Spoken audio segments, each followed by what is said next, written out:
Satu mwana mulenzi yaleta ebirabo ewabazadde ba Jesca mukwana buli yali ku mukolo yagamba kyekyo ddala yeetise yaleta ebirabo omwali entebe omwali tanka z'amazzi omwali sukaali anti atwala ka sukaali k'olujja yaleta emmotoka ng'era emmotoka mwana muwala olwagirabako ne interview yamulemo kukola she was only crying ng'akaaba bukaabi ne mugamba Jesca yogerako naffe abagenda okuba nga tukulaba ku mukolo gwo wabula ebigambo byali bitono olwansonga nti she was so surprised ebintu byali bingi nnyo ddala era ng'omwami bambi yabako obugambo obutono bwawako mukyala we bwe yasobola okuba nga ate naye asobodde obutonotono naye yali muntu wa bigambo ate bingi nnyo nga wookiwulidde yayogerayo butono wabula yatugamba njagala nnyo mukyala wange lwansonga mbeereddewo n'ebirala bingi yakyusa yajjira mu gomasi yali eya yellow she looked so beautiful era yanyumira ddala sijja kuba nga ate nsukkawo kansooke nkwongereyo olabe ku bikiwo byatambula mu kitundu kino. Tata ne mama balopera omutuufu abatambuza otulo badde sikyebaka nga ninda gwenjagala simulaba nabuzaabuza alinga tandaba nga ntunula ku njuba nayo nga tegenda banange yono bulijjo gwe ŋŋamba namwe mumulaba munsi y'abasajja nalondayo wange ab'ennugu bajja kwetuka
yo tuli mu reality feno mukwano tulina mususule ate nga mwana watu wa quality abakuba pokopoko tebitukwatako that's not our responsibility mama mulavu n'omusajja gwoyagalira ddala n'obulamu bukyuka zembadde n'ebinamba namba ebisaba tube bafumbo naye sikyasobodde kuba nafunyono olubabu bwe bamotoka enamba yoyo sizinenene nze kati nvuga kanamu bamulamu mulabe yena yagogo kakirako ekanzu enjeru kati nvuga kanamu samanyi nakyamuwa kubanga yonna yamponya ziyubibi nze kati nvuga kanamu n'abakyala bolaba amadalize yabagala sebodiya kati nvuga kanamu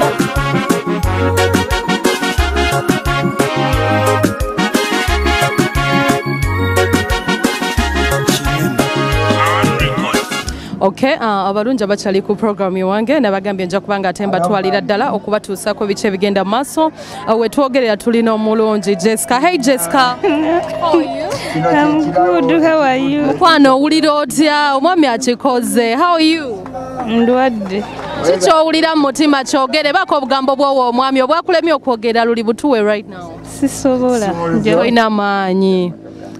Tugezezaako kubanga twogera n'omulungi Jesca ebigambo bibadde bitono omusajja amuwadde surprise nkulamusiza sebo banange mukulu Fred obwedda ofuuse Fred mu kifo amanya gaffe amatuufu gonna abantu abali ku yewange bakutegeere bulungi Kakumba Fred omwami Kakumba Fred ojja webbidde ekola ebintu weebiti n'osobola okubanga mukyalawo ne interview mulemi okukola mukama yansobozesa. Okay, kirungi ki oba kyanjawulo ki ekiri ku Jesca kyogamba nti abakyala abalala wallahi temukirina? Bingi mukakkamu wampisa ate mukozi. Okay, mutuweereyo obugambo bwogamba nti Jesca leero ku mukolo gwaffe nyinza obbanga mbadde sibukuwangako naye buno bugambo bwo nti omunaaba mutudde ku show yammwe naye ajja bbula bagambe nti yes omwami wange ye yabompa. Jesca mukuutira tinja mwagala okutuusa mukama waali twawukanya. Sebo muko kusaba mwannyoko Jesca abeere mukyala wange koko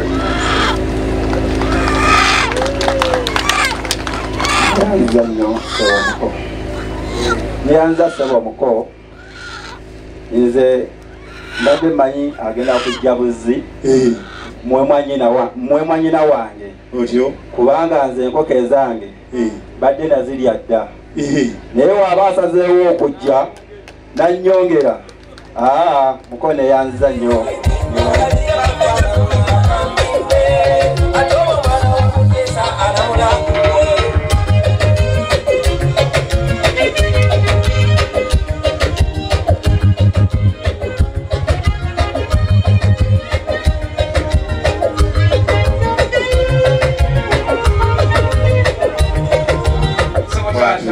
Mumasawe empologoma ya Buganda nyini mukyukyu nsaba sebo musajja wa Kabaka awali taata nsaba bataata tuddeko waggulu twanirize nyinimu etuuke wano baata nsaba tuddeko waggulu twanirize Ssaabasajja Kabaka.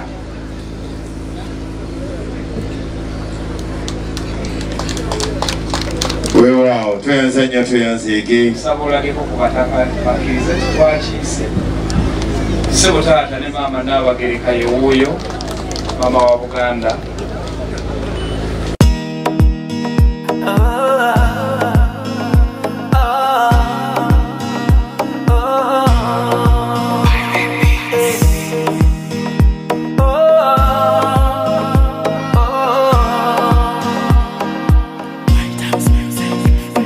Mbalila katete kalike wali mululi bena soko kulaba damonya mbalila katete kalike wali mululi bena soko kulaba nakagata kamyufu kali ke wali wesaze akanya kebeyi mubutufu kankuba tambulira munga mwenyiga gamochuka kenonga boseka uli omwenyanze nechamka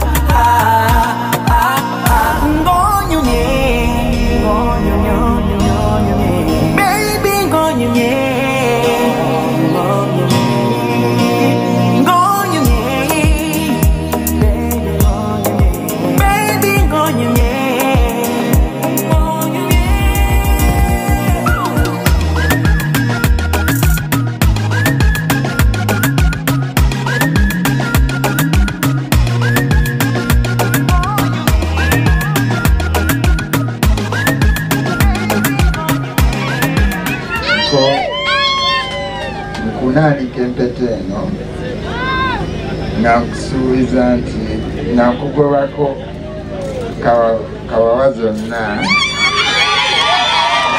era nkusuubiza nti obeerewo nkusibidde wano paka olunaku lwenajja okubula.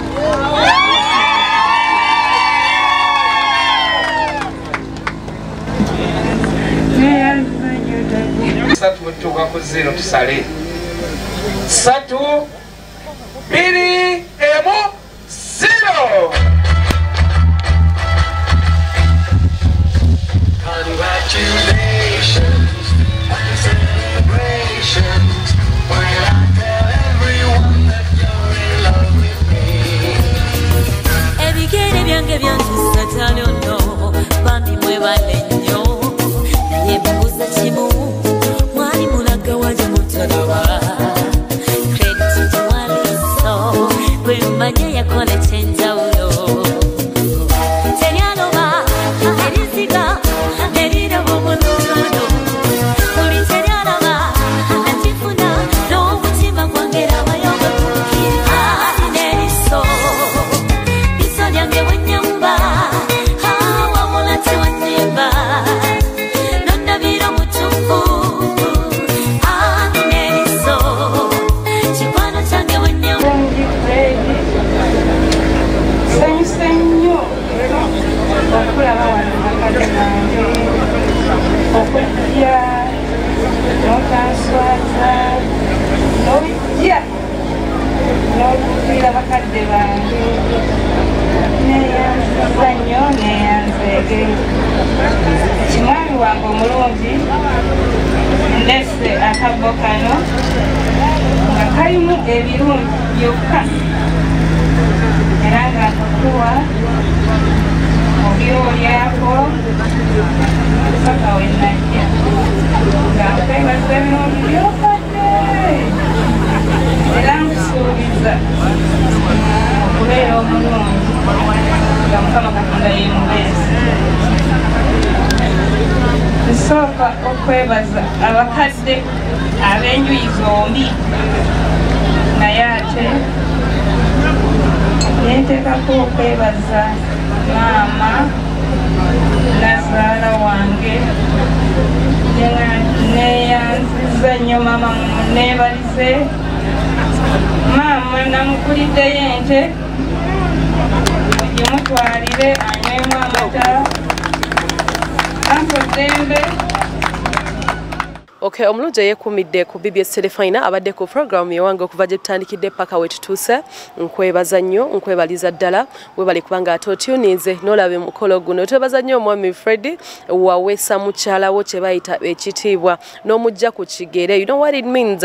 Abakyala abasinga kyemanyi guno omukolo nammwe gubanyumidde era tubagaliza obufumbo bulungi. Omukyala Jesca by the muntu wampisa nnyo n'omwami Freddy atubagaliza ekisinga fenga BBS Telefina tubagaliza obuwangazi mu bufumbo bwamwe n'ebirungi byere n'abatannawasa muyigire ku bano musobole okubanga ate musanyusa kubagalwa bamwe anti bagamba obuntu buba butono obusanyusa omwagalwa. Omukolo we gutambudde awala bateekamu ensimbi abeba Radiant okuva mu Movit Radiant Hair Relaxer bakugamba envirizo kyekitiibwa kyo gwe ng'omukyala n'olwekyo making sure nti envirizo ziglowing ziri straight ziri healthy era ziri strong wabula wa steady fast yantaddemu kagome singa wokalaba konna nga wenkambadde gweyagala okubanga atobeera n'okwanjula olina okuwerekera omugole oba olina okugendako ku mukolo jangu wano ku masengere kwennyini tosukkawo basobole okubanga ate bakuwa obugoye obulungi obuliko Bampita Tashabi ku Facebook ku Twitter ne ku Instagram wabula nga nkoze ne munnange Edith Nanyonga ng'oyo nno yabutematema mwanatu ate nga abadde ku kamera abadde Kitanda Ronald owakabi mu kukwata ekifaananyi mbagala nnyo mubeere bulungi mweraba. With the new Look Radiant Relaxer infused with argan oil and aloe vera ingredients that gives you stronger, silkier, thicker hair.